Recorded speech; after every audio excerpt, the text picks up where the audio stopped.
see, guys. I don't know. I'm hoping you guys can hear me now. How about now, guys? Can you guys hear me? Now I'm going to have to hold this up. I'm going to have to hold the box up so hopefully you guys can hear me. All right, Chef. Thank you. Now, guys. Can you guys hear me? Now I can hear myself. Wonderful monitor. So let me start over here. Hey, first of all, welcome everyone that's here in the chat. I'm here in Daytona in the infield. I'm here for the Rolex 24-hour race. That event's going to kick off Saturday afternoon. There are some smaller type division races that are going to take place at the facility. We just finished watching one of the races with the Mazda convertible cars. It's terrific race. The guys put on a heck of a show. But the big stuff is still to come. We're looking forward to doing that. And I was telling you, I was going through my discussion with the Dora F. I haven't put a video up about Captain Johnny and what's going on with those guys. I haven't done a video yet, but I'm going to tell you guys that the engine, they tore into the engine and they found out it's got to have a rebuild. The unfortunate thing about that particular model, that type of engine, it is no longer supported by Caterpillar diesel. You can't get parts for it. Parts are just no longer available.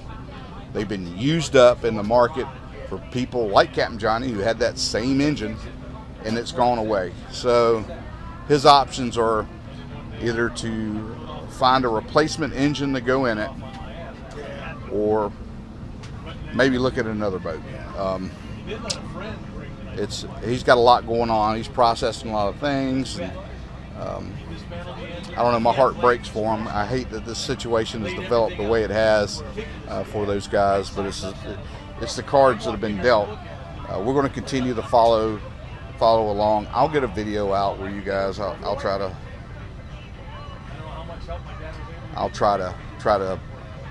get you guys an update. Hey JR, yeah, you know, the Waffle House that's our spot, man. Captain Brian, good evening. Here we are. We've got camp set up, and we've got some friends with us from Tampa. These are our racing buddies. We've met them down here at the track. We meet back at the track every year.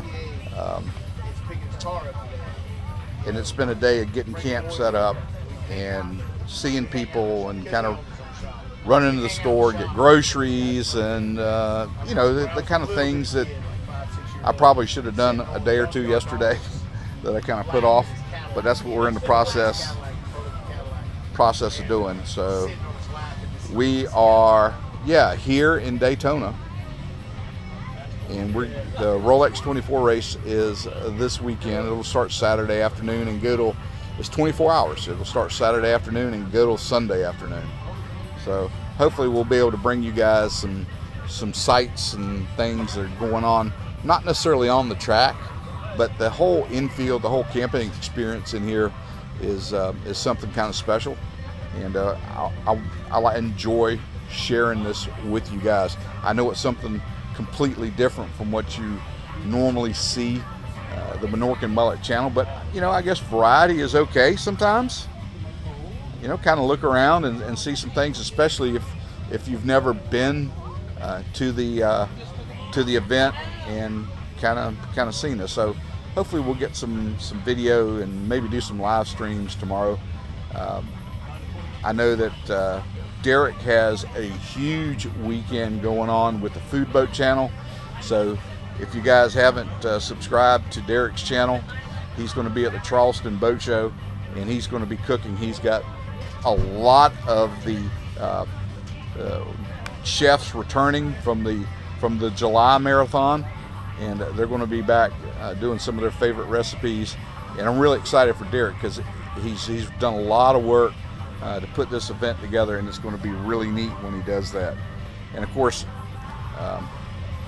Fishman Joe, hopefully he's going to be out catching some shrimp tonight, and I'm looking forward to that. I've gotten where I just enjoy his lives mainly to look at just the scenery, the backdrop of that Miami skyline.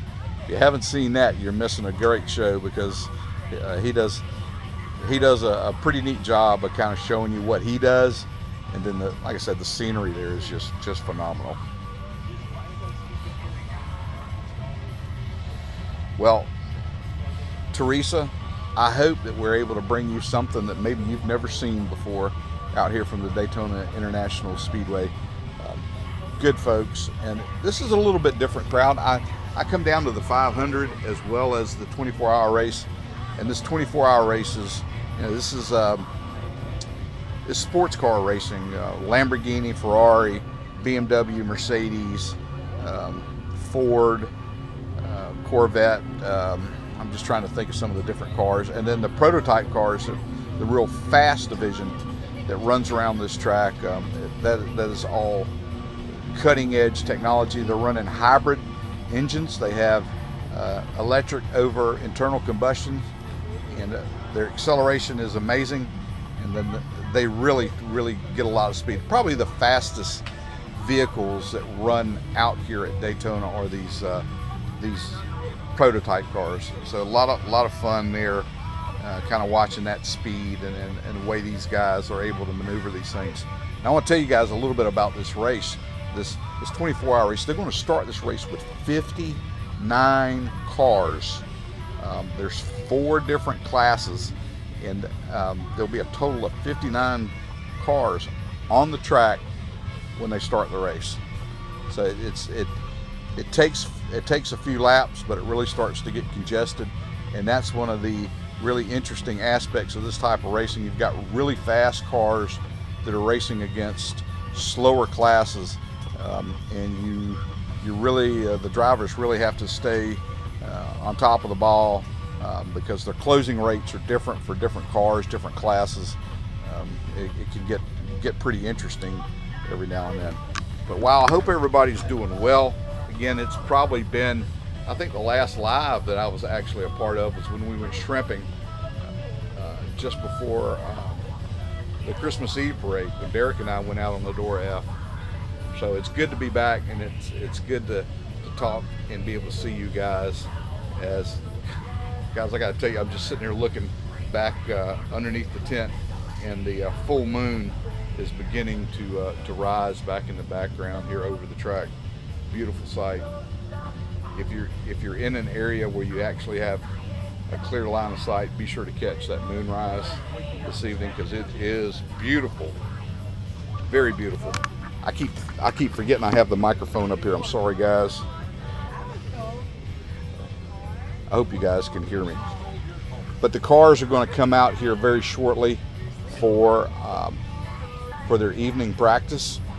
And like I said, it's going to be an extended practice, probably about an hour and a half, and they'll run through. They'll these guys, they have to change drivers. This is a 24-hour race, and most of these teams have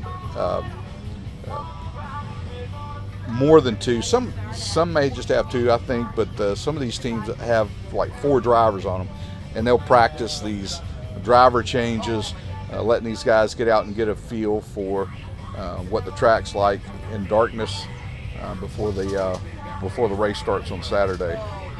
So all that is soon to begin here in Daytona.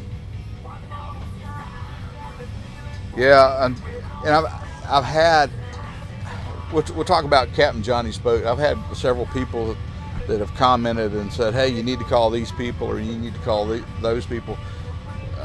When it all boils down to it, those same people are getting parts from Caterpillar, unless they have these old parts like sitting on a shelf, and then you run the risk from, well, they've been parts that have been sitting out on a part shelf for many years, and they may be pitted or rusted or have other issues. But once you tap into the Caterpillar parts distribution network and they say, hey, it's not supported, they check. And I happened to be listening on the phone, and the guy called and said, listen, there's 1 piston kit available in the world. I'm not talking about a piston kit that's a 6-cylinder engine. I'm not talking about 6 individual piston kits. There's 1 piston kit that is available in the world right now. Of course, he needs 6, along with probably some liners that have to go in that engine. The liner is basically like when you put a new liner into that motor, in a sense, is like it's new metal where the piston works up and down in the engine.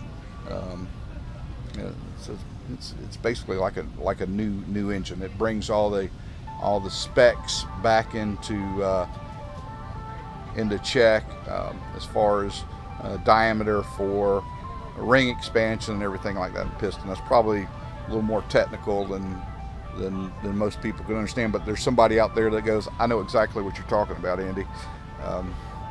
It's the nature of rebuilding those diesel engines. But it is going to be a fun night. We're going to hopefully get some video tonight for you guys, and be able to bring you a couple things here tomorrow. And I'm going to try to bring you guys along as we kind of do this 24-hour event here. Again, I don't know if you heard me when I was talking about Derek. Derek is going to be live streaming from the Charleston Boat Show this weekend, starting tomorrow. If you haven't subscribed to the Food Boat, do that, guys. Derek has got an incredible lineup of chefs that are going to be back there at Charleston. Some of the same faces that you saw during the July marathon that Derek did, they're going to be back at the boat show and kind of cooking some dishes there. It's going to be pretty neat. Looking forward to seeing that.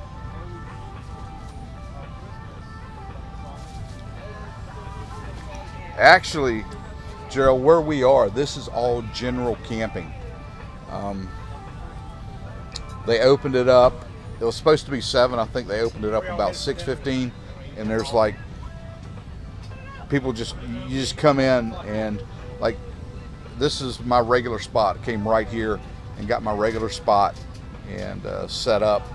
So I'm very familiar with everybody around me. It's kind of the way you do things. You can't. These camping spots are no longer available. They've been sold out, and luckily I'm grandfathered in every year for renewals.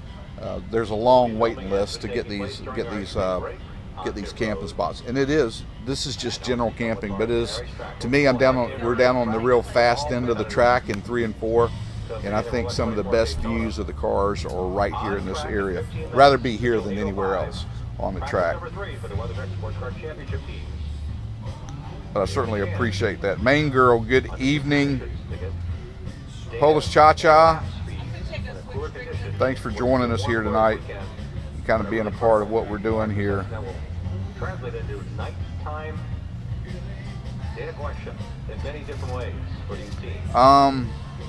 Harvey, that statue is outside the racetrack. We're inside, and to get up there to it, especially during an event like this, would be very difficult. It would require probably about a 2-mile hike for me to get to it, walking out and going through the tunnel and walking back around to get to that.